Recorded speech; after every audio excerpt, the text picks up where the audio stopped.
Bonjour à toutes et à tous, bienvenue sur la chaîne La Science Par et pour les nuls. Aujourd'hui je vais vous présenter Archimède, un physicien de l'Antiquité grecque, sur un support un peu différent de mes camarades, par souci d'originalité. Je vais vous présenter sur un diaporama que je vais commenter. Comme je vous l'ai dit précédemment, je vais vous parler d'Archimède de Syracuse, un grand physicien mathématicien, ingénieur de l'Antiquité, né en 287 avant Jean-Claude, à Syracuse et mort en 212 avant Jean-Claude, à l'âge de 75 ans dans la même ville de sa naissance. Ce gars n'est clairement pas du même niveau que nous. En plus d'être un génie, c'est aussi l'ami du roi Hieron, roi de Syracuse à l'époque. Vitruve, de son prénom Marcus, était un architecte qui a vécu au 1er siècle avant Jésus-Christ. Lucie rapporte que le roi Hieron aurait demandé à son jeune ami et conseiller scientifique Archimède, âgé de seulement 22 ans, de vérifier si une couronne d'or, qui s'était fait confectionner comme offrande à Zeus, était totalement en or ou si l'artisan y avait mis de l'argent. La forme de celle-ci était en outre trop complexe pour effectuer un calcul du volume de l'ornement.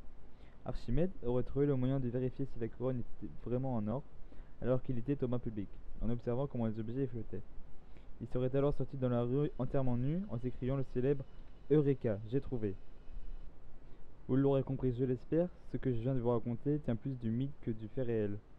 Ce ne sont pas des informations qui ont été approuvées, ce sont des suppositions. Bien qu'il soit un des plus grands scientifiques de l'Antiquité, peu de détails de sa vie sont connus. Mais on a le plus important, putain. On va se régaler. Parce que ouais, c'est bien joli de savoir s'il avait une barbe ou si sa femme était fraîche.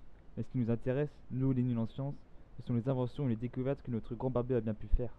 En parlant de ce qu'il a bien pu faire, vous connaissez ces domaines d'études? Non? Vous voulez les connaître? En fait, je m'en bats les couilles de votre avis, c'est ma vidéo, je fais ce que je veux. Alors, il y a les mathématiques, la physique, l'hydrostatique, la mécanique statique et l'architecture. Alors, ouais, le mec est super chaud. Parmi ses inventions, le trône d'Archimède.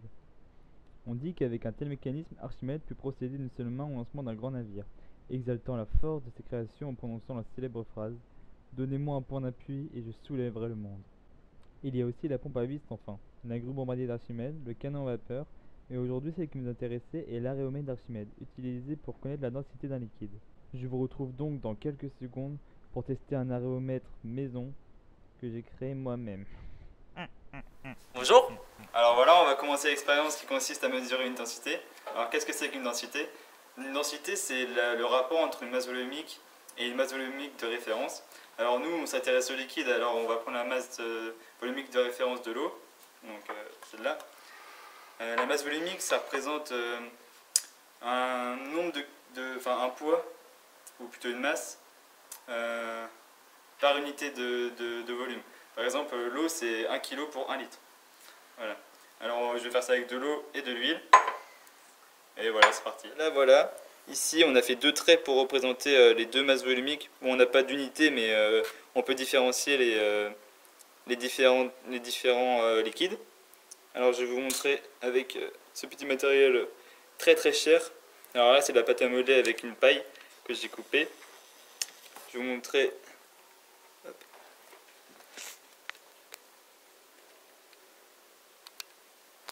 Alors là voilà, ici c'est pour, vu que c'est l'eau, on a la masse volumique de l'eau, donc on reconnaît ce liquide.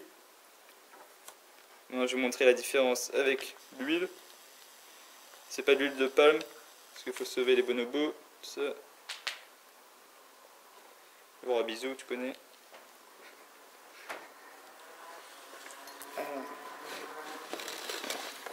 Expérience très difficile.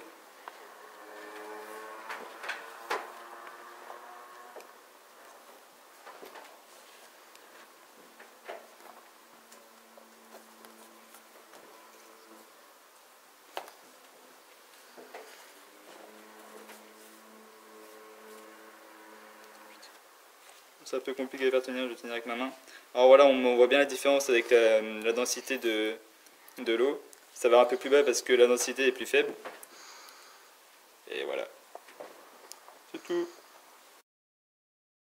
Voilà tout pour l'expérience. Tant que je vous tiens, connaissez-vous les circonstances de sa mort? Il y a plusieurs suppositions à ce sujet. Après plusieurs années de siège, les Romains réussissent finalement à prendre la ville. Archimède est épargné par le général romain Marcellus. Mais une légende raconte la mort tragique d'Archimède. Le savant, traçant des figures sur le sol, est troublé par un soldat romain et lui dit, sans aucun respect et dans le calme le plus complet, Tu déranges mes cercles. Celui-ci, vexé, tue Archimède d'un coup d'épée. On raconte aussi qu'appliqué à quelques figures de géométrie, et comme il donnait à cette méditation tout son esprit et tous ses sens, il n'avait pas entendu le bruit des Romains qui couraient de toutes parts dans la ville, et il ignorait quel fût en leur pouvoir. Tout à coup, il se présente à lui un soldat qui lui ordonne de le suivre pour aller trouver Marcellus. Il refuse d'y aller jusqu'à ce qu'il ait achevé la démonstration de son problème. Le Romain, irrité, tire son épée et le tue. D'autres disent qu'un soldat étant allé d'abord à lui, l'épée à la main pour le tuer, Archimède le pria instamment d'attendre un moment afin qu'il ne laissât pas son problème imparfait, et que le soldat qui se souciait fort peu de sa démonstration le passa de son épée. Un troisième récit dit qu'Archimède étant allé lui-même porter à Marcellus dans une caisse des instruments de mathématiques tels que des cadences solaires, des sphères, des angles avec lesquels on mesure la grandeur du soleil, les soldats qui les rencontrèrent, croyant que c'était de l'or qu'il portait dans ses caisses, le tuèrent pour s'en emparer. Mais ce qui est avoué de tous les historiens, c'est que Marcellus fut très affligé de sa mort, qu'il eut horreur du meurtrier comme d'un sacrilège, et qu'ayant fait chercher les parents d'Archimède, il les traita de la manière la plus honorable. Voilà les gens, c'est terminé pour cette vidéo. Si vous avez aimé, lâchez un like, si vous n'avez pas aimé, lâchez un dislike, et dans les deux cas, dites-moi pourquoi dans les commentaires. Allez voir notre site dédié à notre chaîne YouTube et notre page Facebook dédiée à notre chaîne YouTube, on mettra les liens dans la description. Et sur ce, à bientôt pour plus d'infos. Peace!